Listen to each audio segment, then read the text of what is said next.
All right, welcome to the deep dive, everyone. We're all about getting right to it, really getting a good grasp on a topic without getting bogged down in the details. That's exactly right.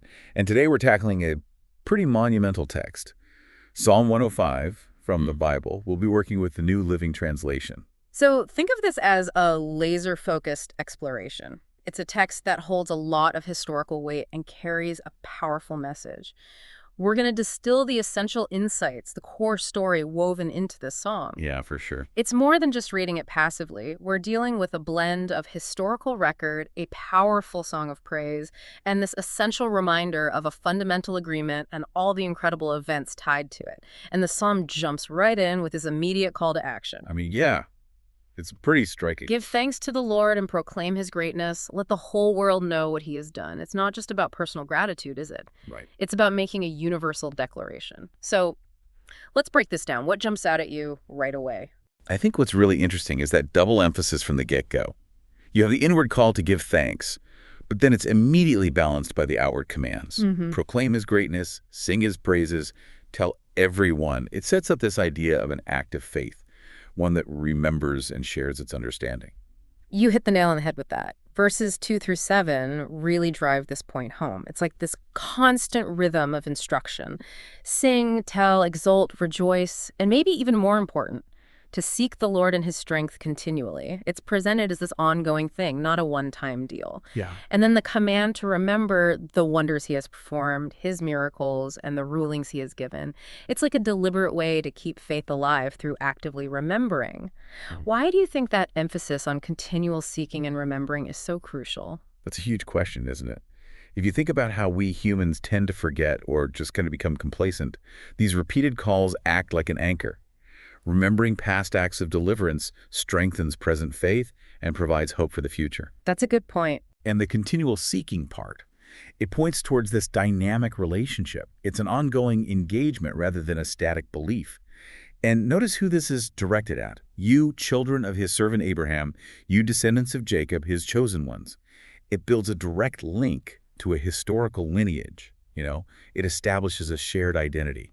That's really interesting. So when the psalm states, he is the Lord our God, his justice is seen throughout the land, it's not just saying what they believe, it's boldly claiming a universal truth based on their shared history and what they're called to actively remember. Yeah, absolutely. Then there's this shift to something truly foundational, the covenant. Yes, verses 8 through 11 hone in on this unwavering commitment.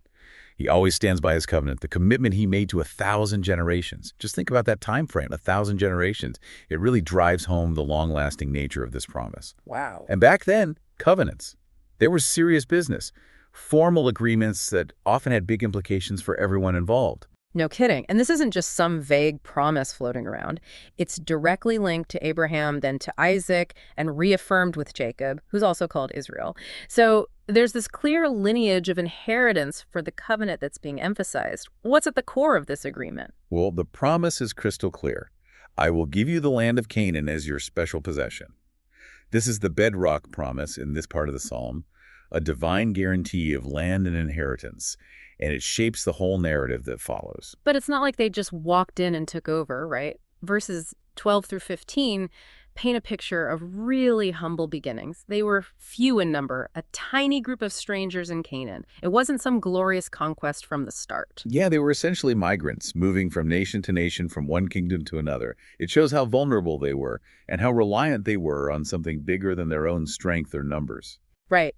But even though they were so small and scattered, there's this powerful sense of divine protection. It says, "Yet he did not let anyone oppress them. He warned kings on their behalf. Do not touch my chosen people, and do not hurt my prophets." It's this vivid image of God directly stepping into human affairs to protect his people. This is where things get really interesting. What does this tell us about their early relationship?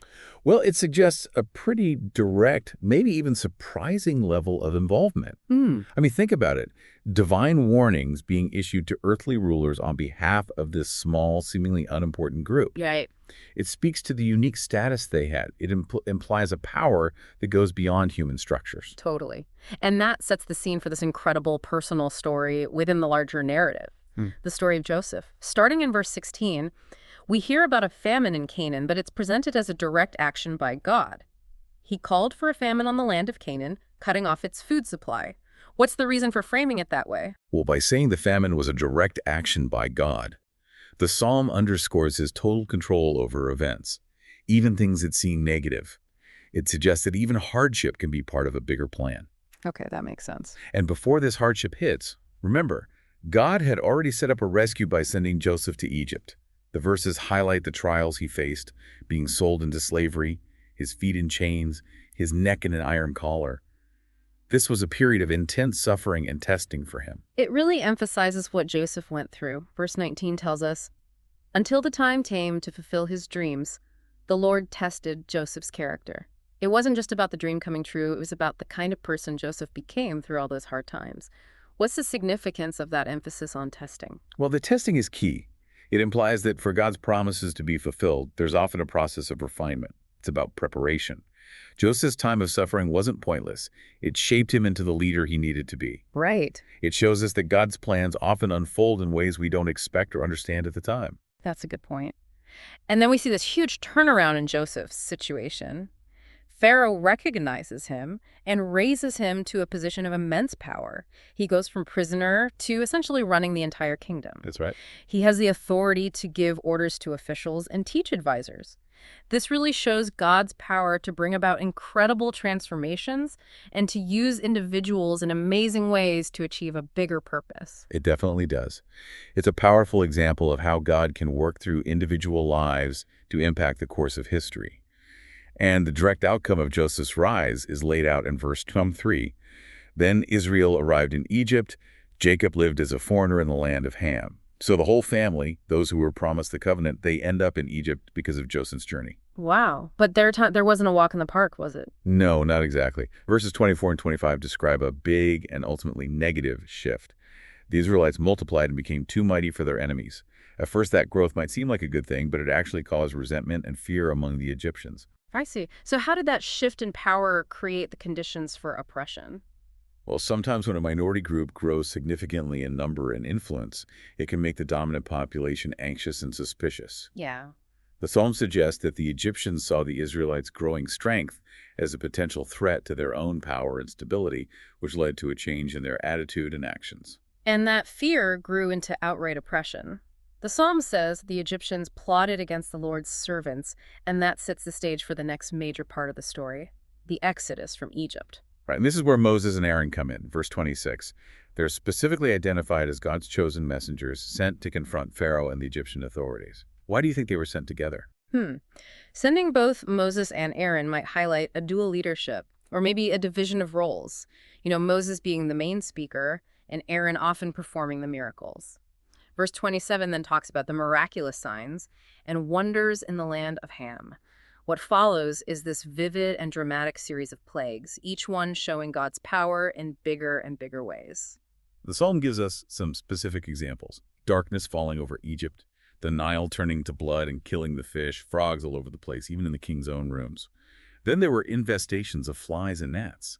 And it's important to remember that these plagues weren't just random disasters. Many of them directly challenged aspects of Egyptian life and their gods. It was a total assertion of divine power over what they considered sacred. And it keeps getting more intense, right? We hear about this terrible hail instead of rain, along with lightning, which destroys crops and trees. Then, as if that wasn't enough, hordes of locusts, young locusts beyond number, come and devour all the remaining vegetation. It's a picture of complete devastation, of economic ruin. And it culminates in the final, most devastating plague. He killed the oldest son in each Egyptian home, the pride and joy of each family. It emphasizes the personal and deeply emotional impact of this event. This final judgment is what breaks Pharaoh's resistance. It's this ultimate tragedy that forces Pharaoh's hand and leads to the exodus of the Israelites, as described in verses 37 through 43. And this wasn't some sneaky escape in the middle of the night. They left loaded with silver and gold, showing a transfer of wealth.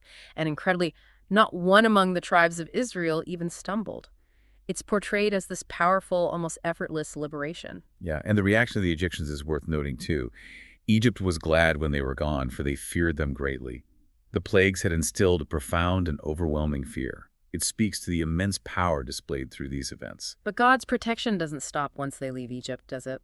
The psalm tells us about the cloud that gave them shade during the day and the pillar of fire that lit their path at night, these constant reminders of God's presence and guidance as they traveled through the wilderness. And the miraculous provision for their daily needs continued. When they wanted meat, they got quail. Their hunger was satisfied by manna, bread from heaven. Even their thirst was quenched by water flowing from a rock in the desert. These actions show consistent care and provision in tough situations. And then the psalm brings it back to the main reason for all of this in verse 42, for he remembered his sacred promise to his servant Abraham. It all goes back to that initial covenant, highlighting how enduring God's commitments are. And leaving Egypt isn't described as this grim escape. It's a joyous event. With joy, he brought his chosen people out of Egypt. His chosen ones went forth with singing. Absolutely. Finally, verses 44 and 45 describe the ultimate fulfillment of the promise of land. God gives his people the lands of other nations, allowing them to enjoy the results of labor they didn't perform. And what's the ultimate purpose of all these incredible acts? The psalm ends by saying, all this happened so they would follow his decrees and obey his instructions. It wasn't just about getting land, it was about living in accordance with God's will. And the psalm closes with a clear call to action, praise the Lord. So looking back at this journey, what are the main takeaways for you? Well, on a broader level, Psalm 105 stands as a powerful testament to the idea of divine faithfulness across generations. It shows the lasting importance of covenants and the often dramatic and unexpected ways God intervenes in human history to uphold promises made long ago. The emphasis on remembering is crucial, plays a vital role in maintaining faith and understanding one's identity within a larger story. So to sum up our deep dive into Psalm 105, we've traced this enduring covenant with Abraham, the hardships in Egypt, the amazing deliverance through Moses and the plagues, and ultimately the inheritance of the promised land. And it's all rooted in God's unwavering faithfulness to his promises. Yeah, and the central themes that emerge are the reliability of divine promises, the power to bring about deliverance from even the most oppressive situations, and the essential act of remembering these key events.